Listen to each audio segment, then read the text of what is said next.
আজকে ভোরে যে ঘুমের মধ্যে এমন একটা খবর শুনবো, এটা কিন্তু আমি কখনোই ভাবতেনি। এটা কিন্তু অনেক ভয়ের কথা। তো কেন এই কথাটা বলছি, চলো ভিডিওটা দেখতে থাকো। Hello everyone, good morning. আজকে জানো ঘুমের মধ্যেই শুনি কি আমাদের এখানে হাতি চলে এসেছে, মানে গণেশ বাবা।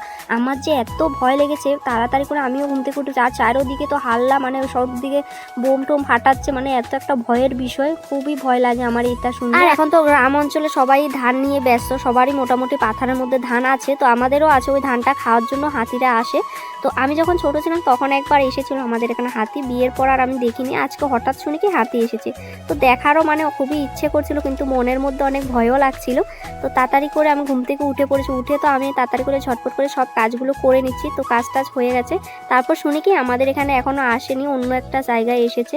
তবুও একটা ভয়ের বিষয় এখন মনের মধ্যে, প্রত্যেকদিন ভয় লাগে রাত্রেবেলা ঘুম হলে। তো দেখো বাসি কাজ হয়ে গেছে, ব্রাশও করে নিলাম। তো এখন চলে আসলাম আমার রুমটা ক্লিন করার জন্য। আর তোমরা তো জানোই আমি রুমটা সুন্দর করে গুছিয়ে রাখতে খুবই ভালোবাসি। আর তোমরা কে কে তোমাদের গ্রাম অঞ্চলে হাতি দেখেছো একটু কমেন্ট করে জানাবে। আমার তো মানে দেখতে খুবই ইচ্ছে, কিন্তু মনের মধ্যে বললামই তোমাদেরকে কতটা ভয়। তো তোমাদের সাথে কথা বলতে বলতে আমার রুমটা গুছানোও হয়ে গেছে। দেখো কত সুন্দর লাগছে রুমটা গুছানোর পর। আর আমার ঋষভ পাপা ঘুম থেকে উঠে পড়েছে, এখন ওকে ব্রাশ করব। তার আগে আমি ভাবলাম শোকেসটা মুছে নিই, শোকেসে অনেক ধুলো পড়ে গেছে। প্রত্যেক দিন মানে শোকেসটা সকাল টাইমে মুছি, তবুও ধুলো পড়ে যায়।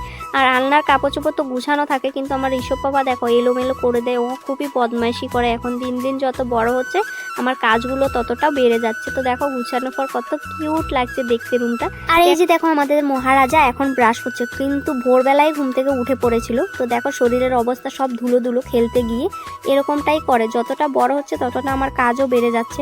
তো ঋষভ পাপাকেও সুন্দর করে মুড়িটা দুধ দিয়ে ভিজিয়ে দিলাম, ও খাচ্ছে। আর এদিকে আমরা শাশুড়ি বৌমা মিলে রোদে বসে বসে চা খাচ্ছি। আর আমাদের মতো কে কে সকাল টাইমে এরকম রোদে বসে থাকো একটু টাইম, একটু কমেন্ট করে জানাবে। আমরা তো এরকমটাই করি রোজ।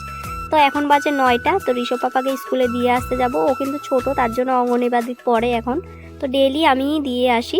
তো এই যে দেখো স্কুলে যাওয়ার আগে আমাকে একটু আদর করছিল, কত ভালোবাসা, দেখো কতটা আদর। তো আমি পুজো দিয়ে দিলাম, এখন ভাত খেতে বসে পড়েছি দুই মা ছেলে মিলে। আর ও স্কুল থেকে চলে এসেছে, কিছুতেই ভাত খেতে চায় না। আমি কিন্তু ওকে খাওয়ানোর জন্য অনেক চেষ্টা করি, সব বাচ্চারা হয়তো এরকম।